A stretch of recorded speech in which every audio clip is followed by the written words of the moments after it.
Well, welcome to the Startup Espresso. I'm Hall T. Martin, the host of the show, where we talk about raising funding for your startup and the time it takes to have an espresso. I hope you enjoy this episode. Hello, this is Hall T. Martin with the Startup Funding Espresso, your daily shot of startup funding and investing. I'm often asked where startups should look for funding. Well, there are many sources. First, start with your family and friends as they already know you and believe in you. Second, expand the circle to include current and previous coworkers.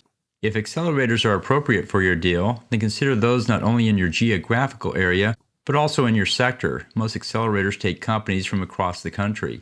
Many are now offering funding of $150K or more. Third, look for a local network of angel investors. Fourth, ask around for family office investors in your area. These are high net worth individuals who have organized their startup investments into a formal process. And finally, approach venture capital, but only if you have a deal that fits the VC funding model, which looks for a 10x return, a scalable business model, strong growth, and an experienced team. There are literally tens of thousands of investors in the startup world today. The key is to gain an introduction, make a pitch, and then follow up to close.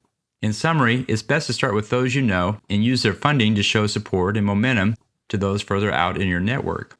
Thank you for joining us for the Startup Funding Espresso, where we help startups and investors connect for funding. Let's go start up something today. Hall T. Martin is the director of Investor Connect, which is a 501c3 nonprofit dedicated to the education of investors for early stage funding.